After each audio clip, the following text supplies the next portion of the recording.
Welcome, everyone. We're so excited that you could make tonight's Creative Convo. For those of you who don't know me, I am Setu Ravel. I'm the program manager at Charlotte is Creative for our Creative Entrepreneurs Initiative. And if you haven't been to a Creative Convo, we started these back in 2023, and these are just some great kind of online evening quick opportunities to get to know folks in the community here in Charlotte who can offer great nuggets of wisdom about all sorts of things. We've had convos about how to read a legal contract, about budgeting and financing, grant applications, and we have an entire library of our recordings and decks from all of our presenters that are available to everyone. So I will drop a bunch of links in the chat in a little bit. But before I kick it to Antonia, I wanted to share one thing. Let me share my screen. And yes, if you don't mind muting yourself. Um, that would be awesome. Okay, I'm going to share my screen.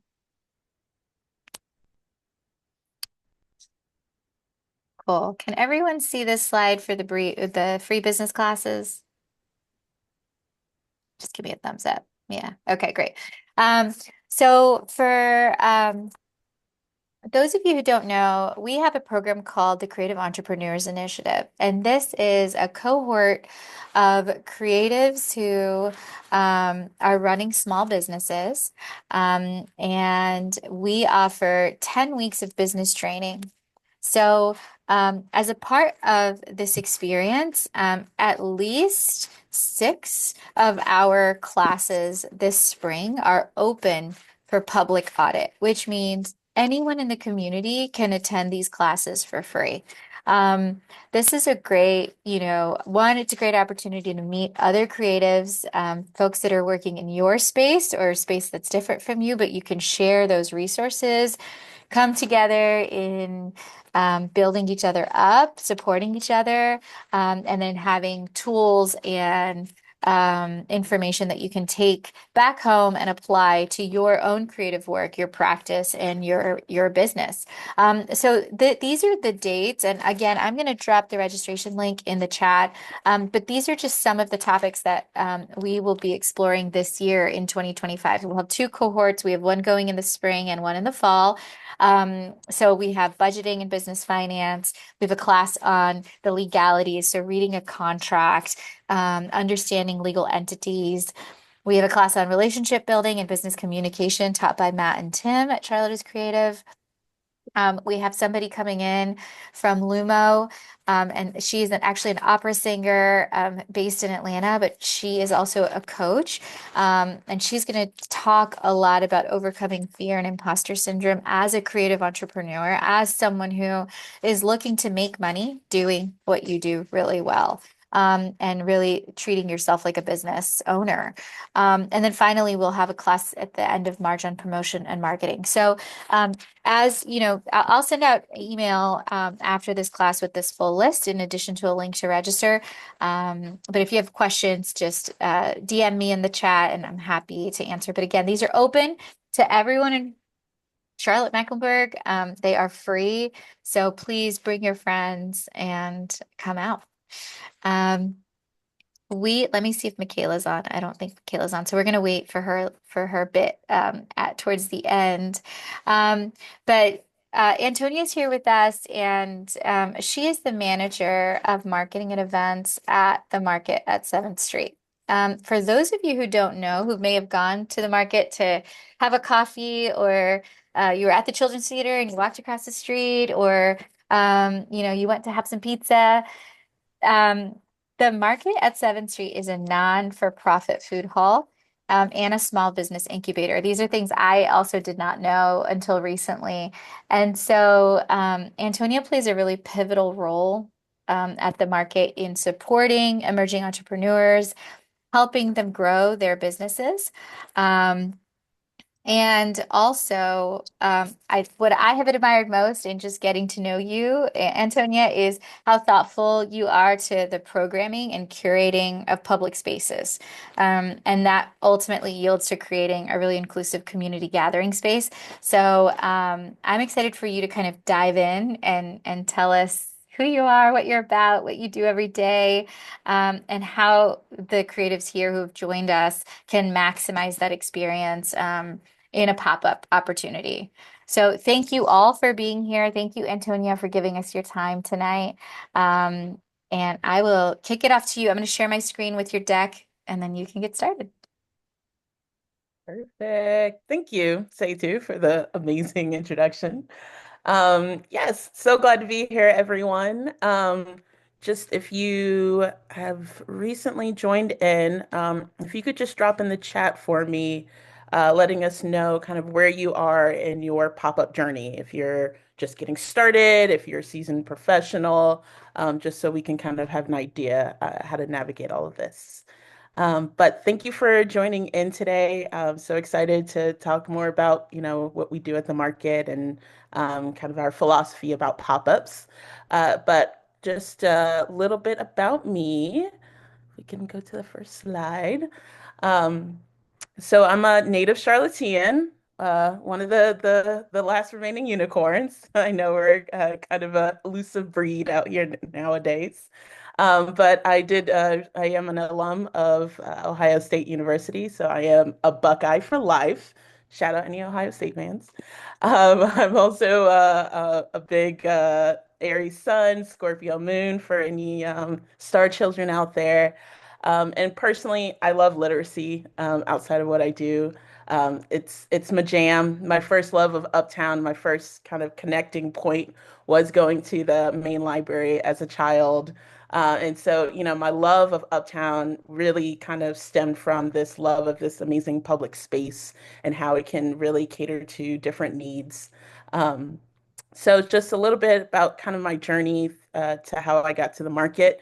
Throughout my career, worked kind of a lot of different range of jobs. Started out in local news up in Columbus, Ohio, running floor cameras, directing the talent, working with anchors. From there, I decided I wanted to, do something a little bit more hospitality based. At the time, I was just spending more time cooking than I ever did studying more about camera work. So I thought I'd just let's turn it into a career.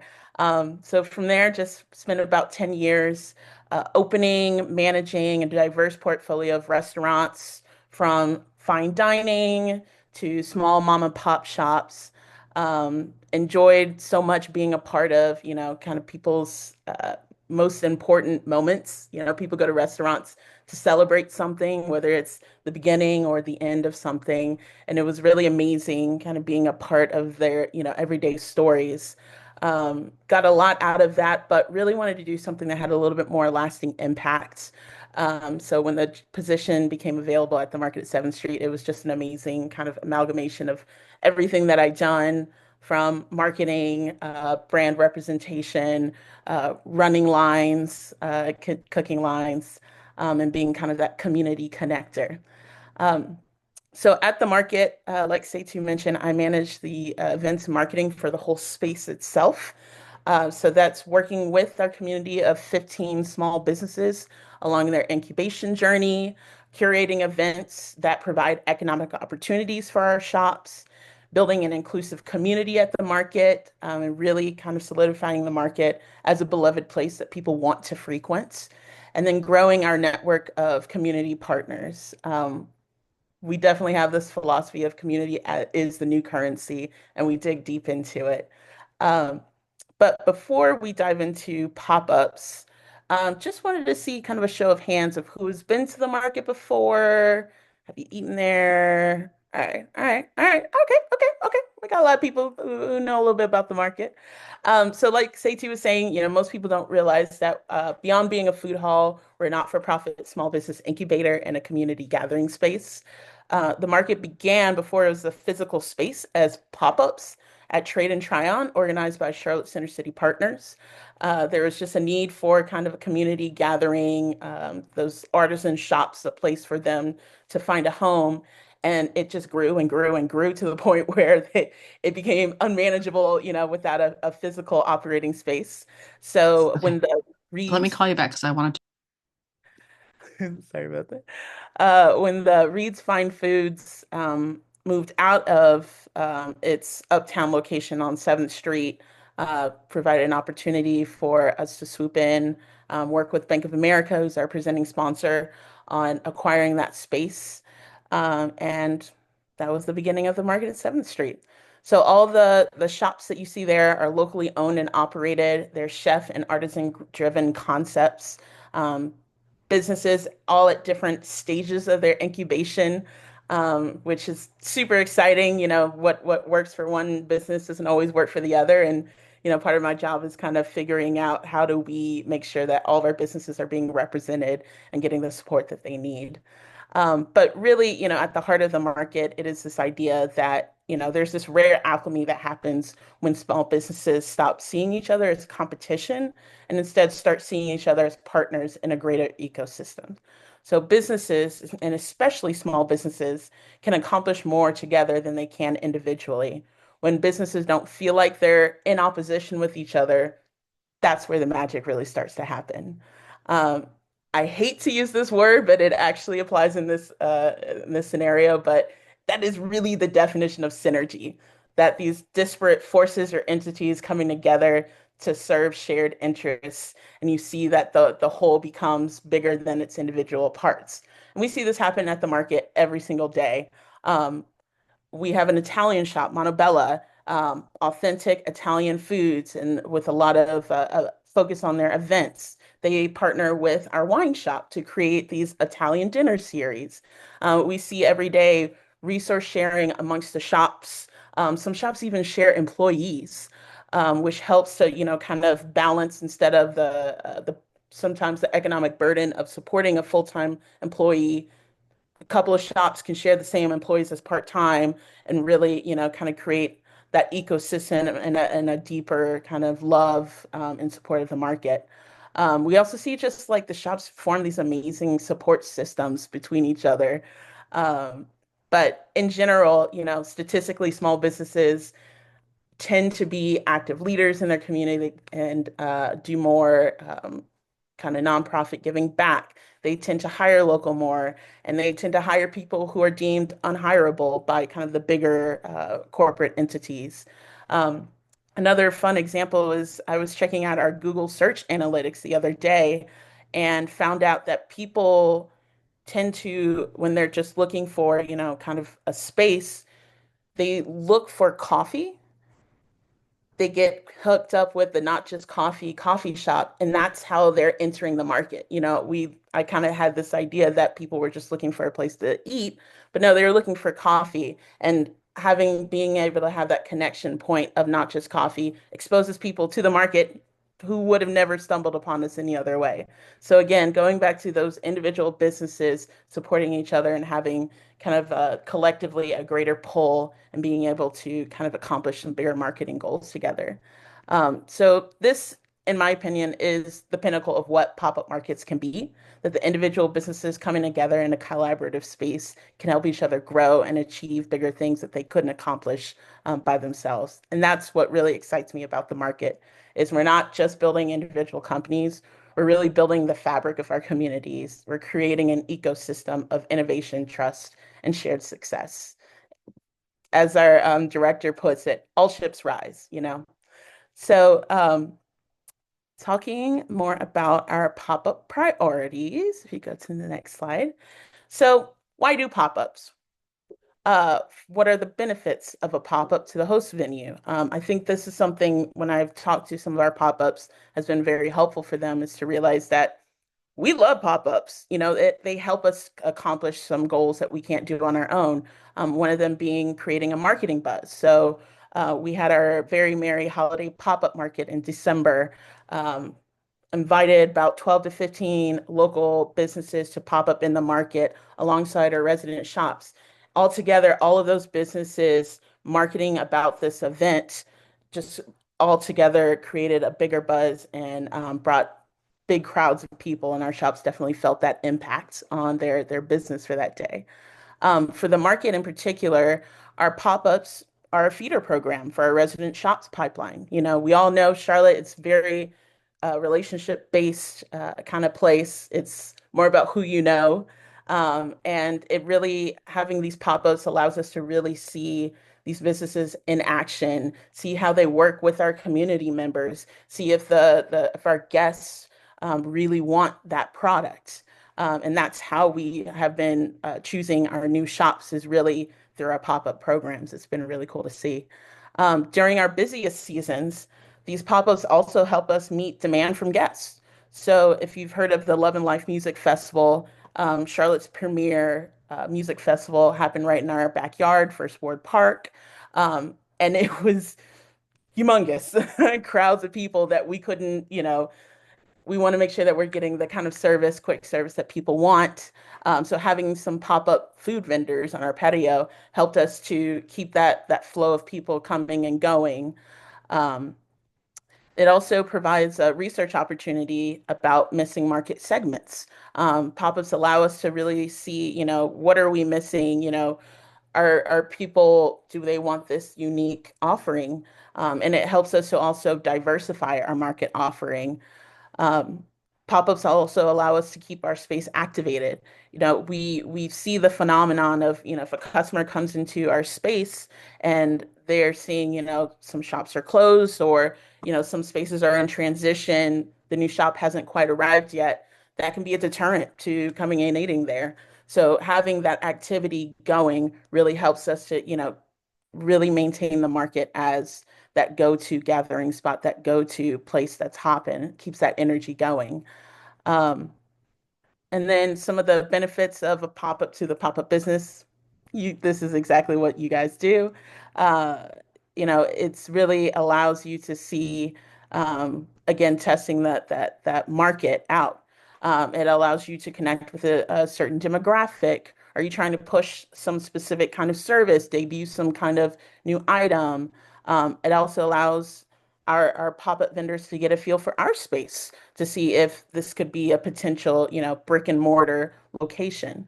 So it's really about, I love kind of looking at uh, those shared priorities and finding that commonality, and really understanding, where what the individual pop-up business wants and needs and the needs of the space intersect. And focusing in on that is really going to help you develop your pop-up strategy. Um, if you could switch to the next slide, please, Setu. So, marketing, marketing, marketing. This is the first key. I know we all know it. It's sometimes not a business's favorite part of the business, but it is, as we know, um, the power of the almighty algorithm has to be respected. So I did want to point out that Charlotte's Creative has an amazing, I don't know if the hyperlink made it to the slide, but we can definitely drop the link later. But Charlotte's Creative has an amazing guide, goes through, start to finish how to make a good flyer, what those really breaks down what those elements of a good flyer are. You'll see on this slide, I copied their event timeline even of when you should be releasing these posts and how often you should be doing it. So I highly recommend you guys check it out. It's super easy. Um, Very great kind of resource to have in your back pocket.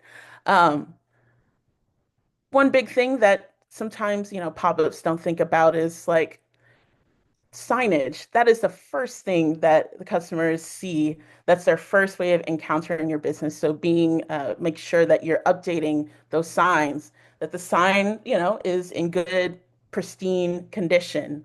Um, I also wanted to talk a little bit about the power of co-marketing. So as a space that hosts pop-ups, I manage our social media and we're always checking, who's sharing, who's resharing. We notice, we definitely notice when, pop-ups are sharing about the market, and driving kind of, again, that algorithm to reshare. Um, We also tagging religiously, super duper important, super duper helpful. Um, and extending this shared marketing really helps us to kind of extend overall viewership. Um, in particular, will tag local residence halls and hotel partners that we work with, and they'll reshare these things, you know. And this is just exposing our pop-ups and our resident shops to a bigger demographic. Um, I also wanted to talk about just you want to make sure that you're letting your guests know how they can stay in touch with you. I think one thing that pop-ups kind of forget about is that missed opportunity of like having your Instagram information prominent right there. You want to make sure that it's easy for people to find you for the next thing. You know, the pop-ups aren't just about that moment, but think about what's my next thing that I'm doing and allowing your customers to connect and follow you around. You also want to think about talking about those shared interests is if you can strategize and how you can drive your regulars to the venue notices that, and that is that, you know, again, where those shared priorities intersect. Um, and we notice a lot of our businesses that we've invited back again and again to pop up at the market that we tend to invite when there are open brick and mortar opportunities. Those are the ones that kind of bring that added value to the market also. And then think about also incorporating themes from the events. People love a good theme, like literally anything, seasonal, holiday, literally anything. There's statistics that shops that decorate for holidays, people tend to check them out more. They get more excited about them. So any chance to hype in on to cash in on, you know, that community vibe, what's going on in the neighborhood. You know, if there's a Hornets game, what can you do to you know, shout out Hornets, you know? And it doesn't always have to be coming up with something new. It can literally, we always love to say, you know, a special doesn't have to be that special, y'all. You just call it a special and people, you know, they see that, they notice that. Perfect. I also on this slide had our an example. This is our community elevator calendar that we do monthly. We highlight all of our pop-ups on there. You know, again, that, you know, how can we amplify the message together, the venue, the host venue, as well as the individual pop-ups. In the lower left, you'll see I took an example from our social media. We partner with the library on, they do these pop-up events at the market throughout the year and they've started sharing about it. That one post got about 100 likes, y'all, and we didn't have to do a thing, you know. We just gave them the space, we collaborate with them, and we've got this amazing partnership. And we've gotten the feedback from the library of like, hey, thanks for sharing our event, and that keeps them wanting to share our events too. And again, you got to trick the algorithm, y'all, make it work for you. Perfect. So on to the next key, making an impression. So, talking about signage and setup, uh, as a pop-up, you know, building that arsenal of different kinds of signage to fit different spaces and conditions. You know, if you're popping up indoors versus outdoors, that's going to change what kinds of material you bring, A-frames versus kind of those larger banners. Always bringing extra strong tape in your toolkit. Always. It comes in handy in so many different ways. Making sure to include a little bit of storytelling in your signage. You know, one key that I always give to my shops is, you know, you've got this beautiful sign with the beautiful photos of your items. Throw a little picture of yourself on there. That's how people connect with you. You'll see on the slide, the lower right, I've got a photo of one of our shops, Serengeti Kitchen. She's one of our newer shops. She was doing pop-ups at the market. And again, opportunity for a space came about, and she was the first one that we called. She really took our notes about storytelling. She does Tanzanian style food, which is the type of food that people aren't super used to.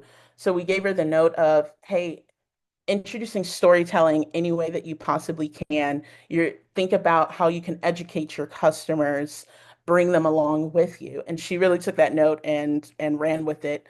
You'll see that she really highlights that Tanzanian style culture. on her menu board. She really like, that space could have been used showcasing her items, but she doesn't need to. People, when she's not there, people walk by, they see the signage, they see the colors, they see that cultural fabric, and that's what draws them in. It's not necessarily photos of the actual food, but that culture and that storytelling.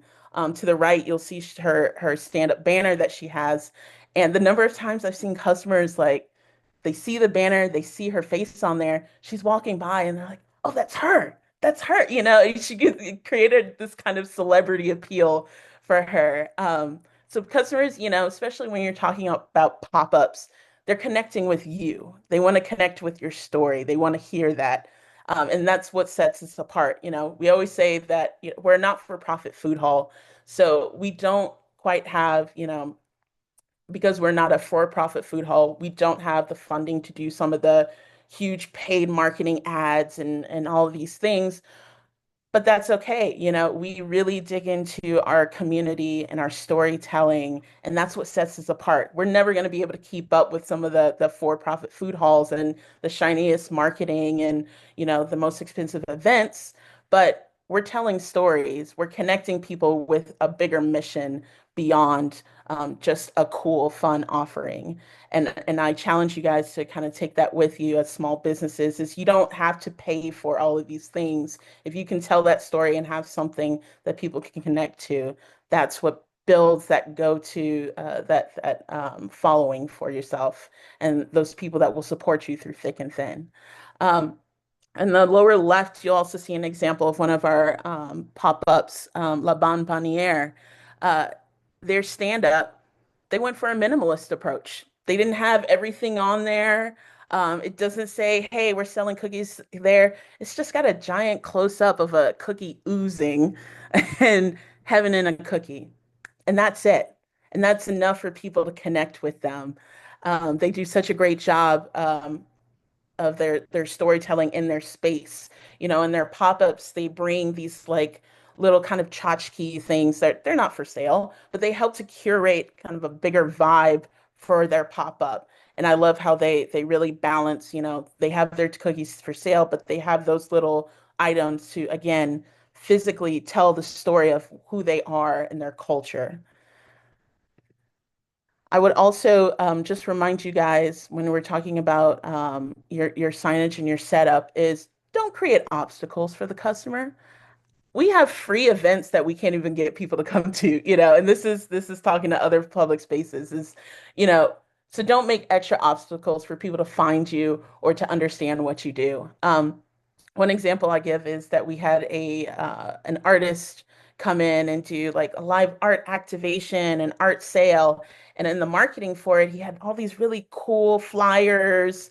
And he did kind of posted a bunch of them in a row. So it had this just like impact on it. And I asked him, "Hey, so how are people going to find you? Because you don't have a QR code about the event, you don't have your website listed, And he was like, "Oh, you know what? Actually, that's a great idea." Um, so I highly encourage QR codes or at least listing, a link for people to find you. Um, and then knowing your target audience and the venue's target audience, that's going to affect, what you want to bring. Is this a kid-friendly space? Is this more like those married no kids type crowd? Are we talking 20-year-olds, or are we talking more like that 40 to 50-year-old range? So doing that kind of research about the space itself, especially if you're building a long-term pop-up strategy and pop-up relationship with the space, is you can really dig into asking those questions. If you're doing direct pop-ups, use the event organizer as your resource. If the pop-up is managed by a third party, ask them those questions. They have goals for their target demo too. So how can you help them to accomplish their goals? I think is really a great way to stand out to the actual organizers. Uh, Location, location, location. Always thinking about, if possible, select a corner spot. It gives you that double visibility, or plot at the end of the row really helps people to kind of, especially for a bigger pop-up market. We see people, they want to do that first walkthrough before they commit to something. So being kind of at the end of a row gives you an easily located spot for people to come back to you. Um, Perfect. On to the next key. So really, to me, the best strategy as a pop-up is using it to build those relationships, um, connecting with the space, with the customers and the employees too. Um, Big note is be early and on time, especially early. The best spots are in some of these cases are first come, first serves. Organizers can also be more flexible early on when problems arise in the space. So coming early allows, you time to make pivots as needed. Really kind of using the art of constructive criticism, when things start to not work out, helping the space to look for solutions really helps you to build that relationship to make them want to ask you again whenever they have another pop-up opportunity.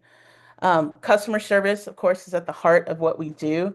So but I would give you the note of being ready to accommodate different styles of hospitality. So I was talking to one of our pop-ups and they were telling me they're still trying to gauge how to interact with customers when they do that first kind of timid approach to your space. Sometimes, we're talking to an extrovert who wants to know every single thing about your life and giving that to them. Um, for your introvert crowd, maybe think about having signage on in your space that tells your story so that they have a chance to kind of learn about you on their own terms before they commit. Um, and then going back to coming early. One of the advantages of that is you get to go inside the space early and see who you can connect with. Um, always say that our the bars are the best place to connect with one of the employees.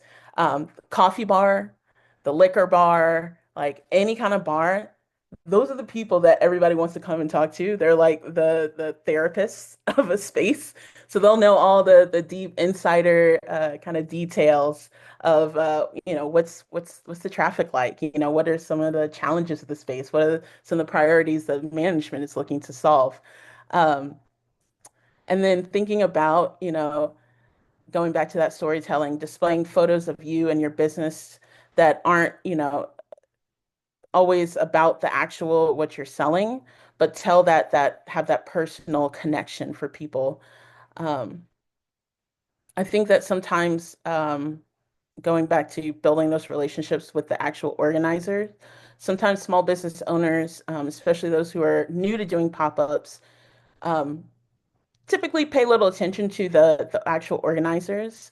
Um, but I think it's a little bit short-sighted. That's an opportunity to really get again that insider info. Like the people who are actually organizing or managing the spaces or organizing these pop-up markets, they're the liaisons with the owners, with food delivery, with the city and county kind of partners. They arrive before everyone else. They ensure that, your space that they let you know which space you get. They settle disputes between vendors. They stay until everyone is gone to close up the show. So really think about how can you connect with them. Um, and going back to, especially at the market in particular, our pop-ups are the feeders for our resident shops. We have shifted our strategy. We're not really doing, if we haven't seen you, if we haven't worked with you, we're less likely to kind of give you that first crack at a space. So building those relationships is going to help you to kind of reach that next step in your pop-up, whether it's more pop-ups or getting kind of the bigger access to the bigger events, or again, looking at, the evolution of your business into possibly a brick and mortar space. I will also say, talking about building relationships, it's building relationships with your neighbors too, especially if you're doing a pop-up outside, using this opportunity to connect with these other businesses. We have a small business education cohort, like Charlotte is Creative's CEI cohort called the Hive program. And one of the things we hear from all of our business, we've done two of these cohorts already, but one of the biggest feedback points that we always get is that they just love that opportunity to create that really fabric of connection with the other businesses. That support system is so valuable to businesses. Going back to again, resource sharing, emotional support, because we know owning your own business is it's a marathon. So these will be the people who lift you up, who are gonna, kind of keep an eye out for your space when you have to go to the bathroom, but also, they'll let you know what's going on and what's the next big thing. Um, and then I'll also say that creating that vibe of your space, if especially if you're doing an outdoor pop-up where there's no music around, asking the space if you can bring a little speaker. You want to make sure that it's not, distracting or too loud, but that can kind of curate a nice little space for customers. And even music is a great way to kind of curate that vibe and let people know who you are and what you stand for. Perfect. And then on to the next slide, please, say two. So my fourth key is keep them coming back. Show them what's next.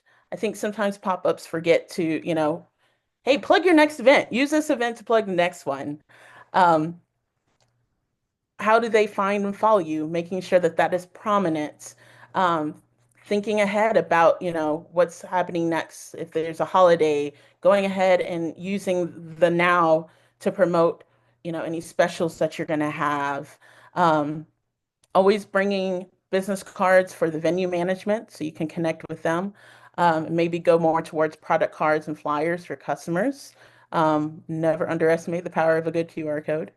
And then also, using the pop-ups as an opportunity for data collection. That's one part of the business that unfortunately, with these amazing products like Square that manage your POS system and make it very easy, one thing that you lose out on is that data collection of being able to, collect the phone numbers and email addresses of your customers because those devices own that information. So pop-up's a great opportunity to have that sign up of, want to sign up for my newsletter, want to sign up for our email list. Um, and really knowing what your FOMO is in your product offering. What's that thing, that irresistible item, that customer that really sets you apart from all the other pop-ups, and really showcasing that in your pop-ups. Perfect. On to the next slide. Perfect. So those are my kind of keys to pop-ups. But I did also want to bring on one of our resident shops. So we are joined today by Tony. Are you on here? I'm here. Hey. So Tony South is co-owner of CLT Find, one of our resident shops at the market. They are one of our amazing success stories. They started off as a pop-up on our patio, and then transitioned into the market as a resident shop, opened a brick and mortar out in Dilworth. But they still incorporate pop-ups as kind of one of the foundations of their business, popping up and then also organizing pop-up markets. So, Tony, do you mind just kind of telling us a little bit about, kind of what that journey looked like, and how pop-ups really work for you guys? Well, it's a long, complicated story, but I originally, for a period of time, I was making soaps, and I had a small, like, handmade natural soap company. And Christy, my business partner, her and her brother, she wrote and he illustrated a couple of local kids' books. And so I met her at a pop-up, and then long story short, I had a space at the market, which also started as a pop-up. I was popping up at the market on Saturdays and then ended up with a space at the market. And then Christy and I just kind of started talking about what would it look like to have a space where it wasn't just my book or her books, my soaps, but a multitude of local, because we were both so into shopping local and supporting local people. And so it just came up kind of as a conversation. And so I think it was 2017, over that holiday season, we did the Southern Christmas show. And we had never, like, this concept, CLT Find, we had just come up with it. And we are like, well, let's approach the Southern Christmas show and see if they would be interested in us testing it out there. And we did. And it went really well. And then in January of the next year, the market had a space coming open, and they approached me and were like, would you guys consider opening, a full-time space here at the market as CLT Fund? And so that's, we truly got our start, both of us, at pop-ups, and then CLT Fund as a pop-up. And then also around that same time, there weren't many pop-ups in Charlotte, other than the big ones like the Southern Christmas Show. So way back then, we started doing some sip and shops at the market. And truly, there were not all these pop-ups that you see around town. So it was great. We had great success doing those pop-ups. And then over the years, things have changed, because there are so many pop-ups in town, which does make it a little more complicated to host a pop-up or to just figure out which ones are good because there's so many. And so I think, things have changed and grown as we figured out like which ones are successful and which ones aren't, and which ones are worth us doing. When we came out of 2020, there was a pop-up we did at a hotel, Canopy Hotel, and it was so perfect coming out of the pandemic because they had an open space with outdoor space, and it worked really well for about a year. And then we realized, okay, well, now there's pop-ups everywhere again. So I think it's just, figuring, and it takes a while to figure out when you're new, what spaces are going to be good for you and what items are going to be successful. We're really lucky because we do carry stuff from over 100 local makers and artists.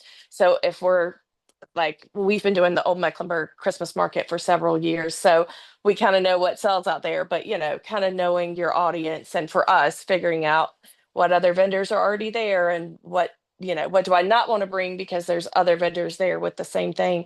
But it's also been a really good way to figure out if people are a good fit for our store, um, at the market. And I think going forward, even more so as things have kind of taken off uptown again. It took a while after the pandemic for uptown to pick up, but it's a good way to figure out if someone's a good fit for us, because if they come pop up at the market and don't sell anything, well, then they're not going to do well in our store. So, and sometimes we don't know. Sometimes there are people that approach us and we are like, wow, you have a great product. This is going to do great. And then it doesn't.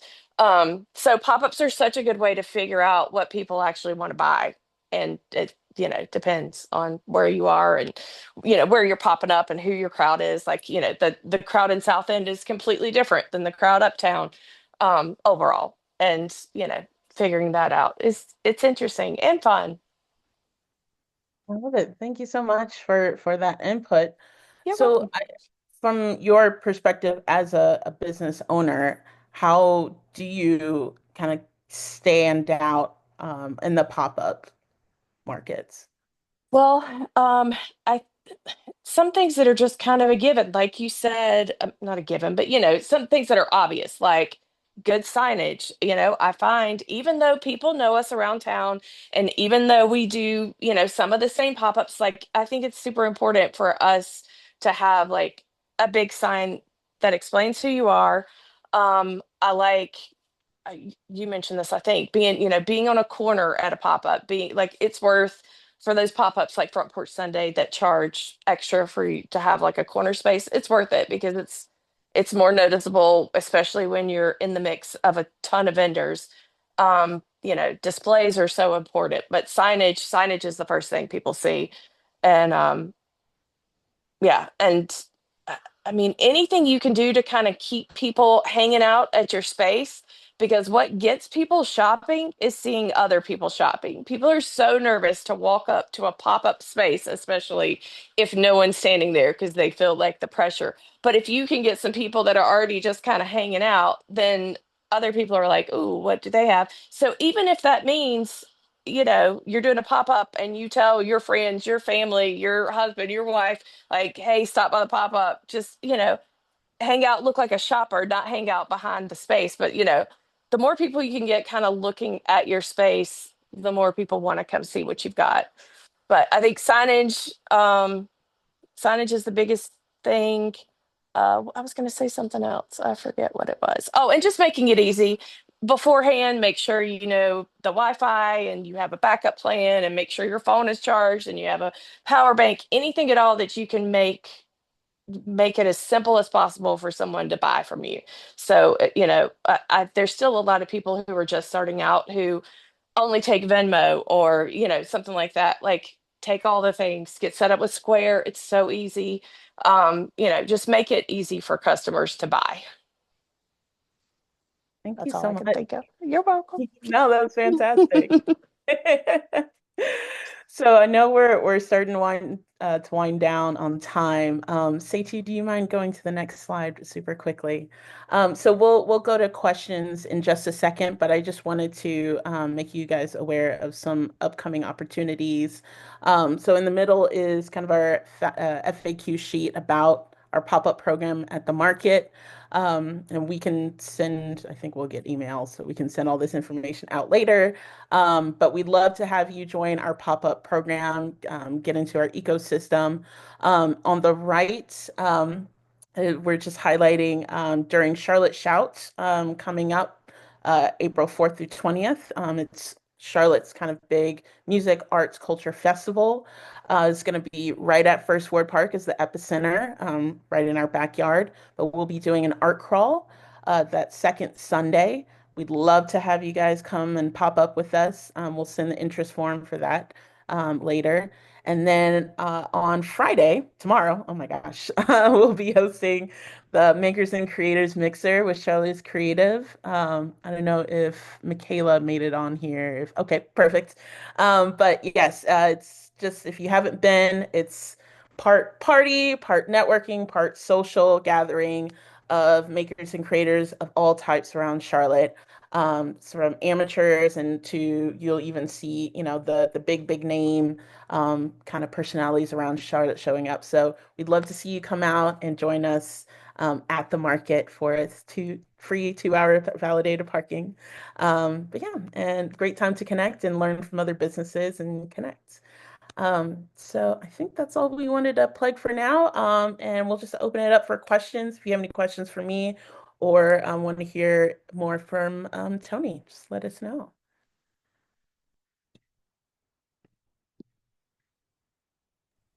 Feel free to come off mute and ask your question. You can raise the hand on Zoom, but it's a small group, so we can have an easy, intimate conversation. You can also pop your questions in the chat.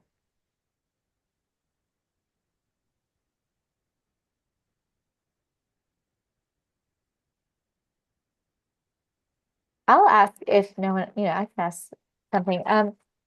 Antonia and Tony, what are some things that you have seen newer, um, newer creative businesses do at a pop-up that you find to be challenging, like some common mistakes that you see that you can just avoid right off the bat? I have one. I'm thinking of a pop-up in particular. Like, yes, you want to, make friends with your neighbors and stuff, but you also want to stay in your space. Like, I was at a pop-up, I don't know, probably about a year ago, and there was a guy and he was passing out samples of, I don't know, whatever he was selling. He was passing out samples, but he kept coming into other vendors' spaces and like selling in their spaces. So, it's just kind of being cognizant of your neighbors is a good practice. Yes, yes. And for me, signage is the biggest one, is having clear signage. Please, no busted signage, y'all. Like people, and people, that's their first impression of you. And if they see something that's a little ripped or torn, like take the time to update it, update the pricing, is a big one. I have a question. Are there any recommendations for local people to work with for signage? Ooh. Um, oh my I goodness, definitely I'm offer blank. it as part of my I'm business. a newbie. I wouldn't even know where to start in finding people who can do quality signage, especially signage that's durable.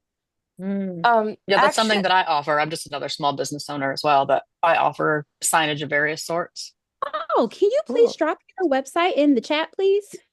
Sure, it's not on my website. I can tell you that this is my year to get my website up and Oh, task, but you can reach me that way, and then I can send you pictures. thank you. And it's so nice to just use Canva once you kind of get used to it. You know, as a new person, you might not have the money to be paying someone to design a sign. Canva is really easy to use for the design part. Or if you have great handwriting, do a pretty chalkboard sign. I do not have great handwriting.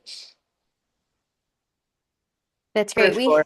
we had a question from Mayda. Mayda, feel free to come off mute if you'd like, but I can read your question.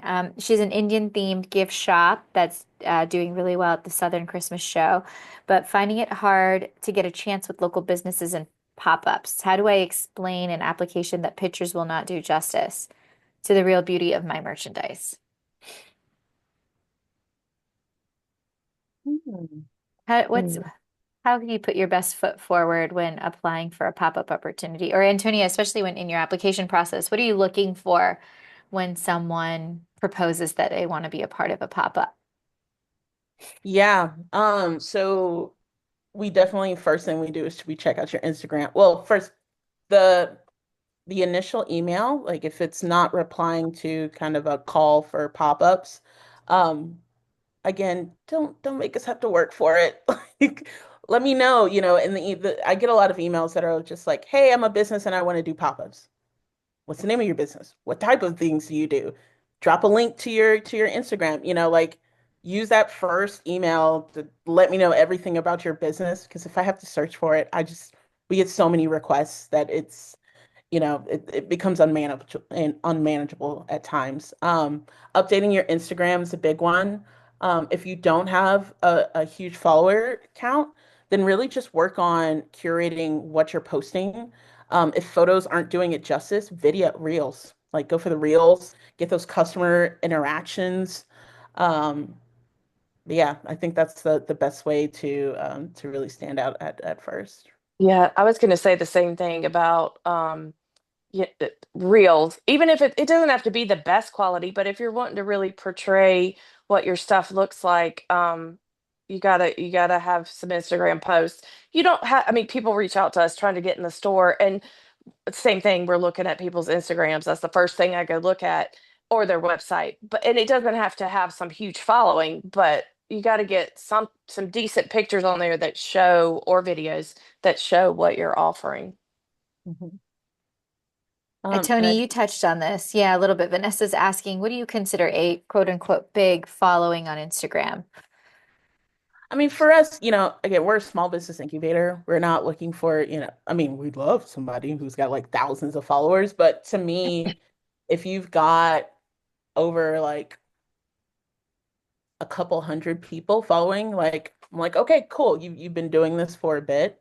Um, if you have under 100, then I'm really need to kind of be sold a little bit more on the experience just to make sure that you're a legitimate business and you've been doing this for a bit and you take your business seriously.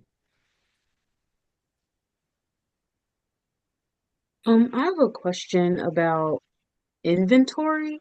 So, I guess is there a metric or maybe a rule tip that people follow when deciding how much to bring to a pop-up? I understand the size of a pop-up or a marketplace may vary. But so just for people who are starting out and maybe self-funding and pushing their crafts or whatever it might be, how much to plan, um, ways to plan for how much to bring. I'll chime in. Figure out how big the space is. So if you're taking a 6 foot table, or you're being offered a 6 foot table, take a 6 foot table at home, or take your dining room table and set it up, and make sure it looks not overflowing but not empty either. I think the best way to figure out how much inventory you need is just what's going to look good in the space you're going to be setting up in.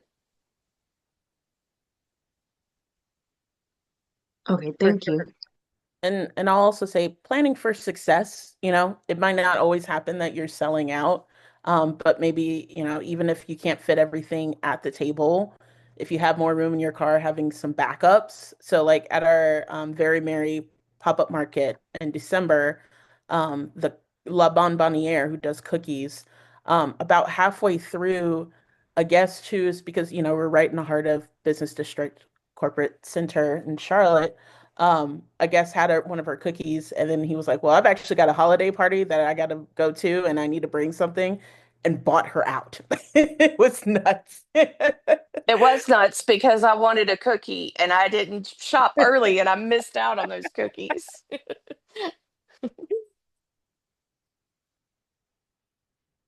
I'll ask another question.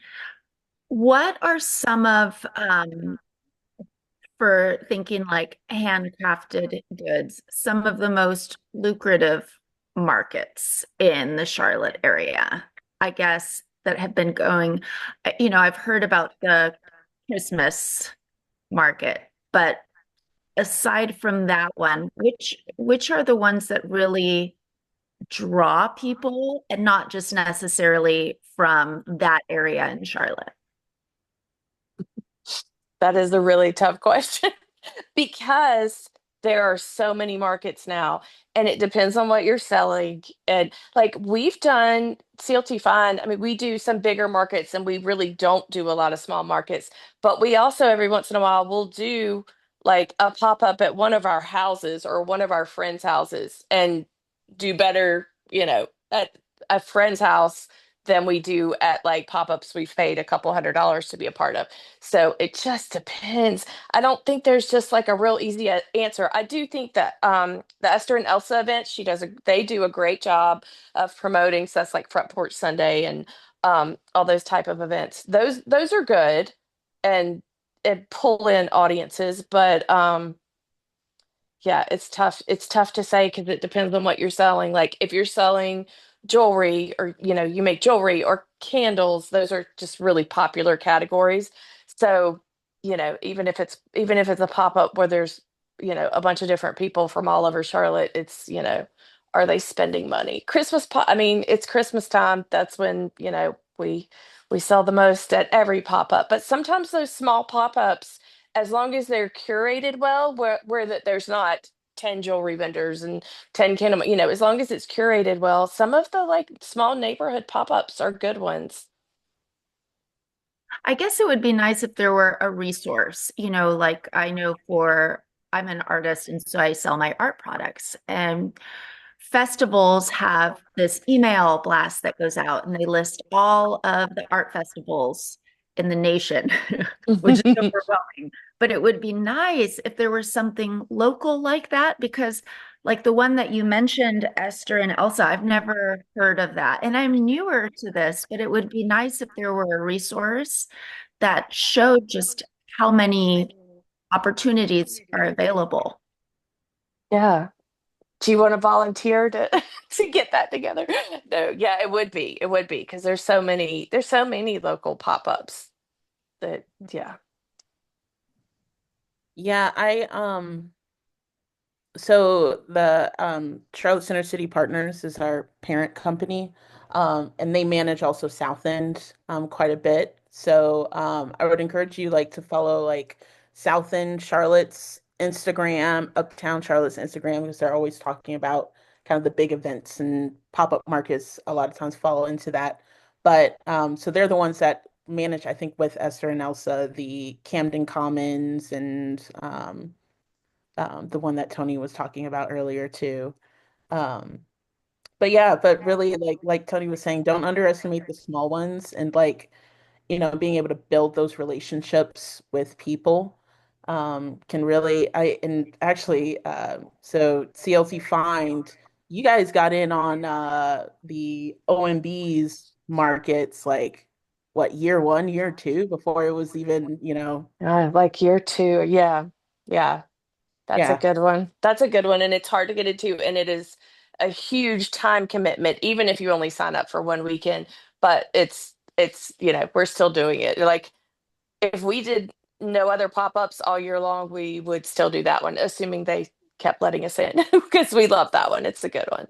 Yeah, and it's like they've been kind of grandfathered in, but it's like yeah, pretty impossible to get in sometimes for newer businesses. So I think you see more these like public spaces curating these pop-up markets. So following the all of the food halls have their own pop-up markets. Camp North End, the Urban District Market, and those are the ones that really, they've got a built-in following of people. And again, that relationship of the pop-up markets and the space itself is just very symbiotic of like helping each other to build the following for each other. Yeah, and talk to other vendors.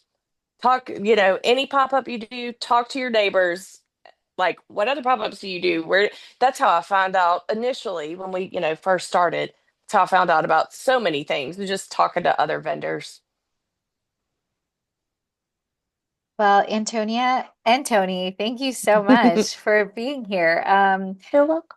I feel like, for anyone that's been on this call, as you're preparing, if you haven't done a pop-up market and you're preparing for your first one, it'll be another great recording to watch and kind of take notes and, have a checklist of all the things that you need to do. So thank you for providing that framework, and the little nuggets of,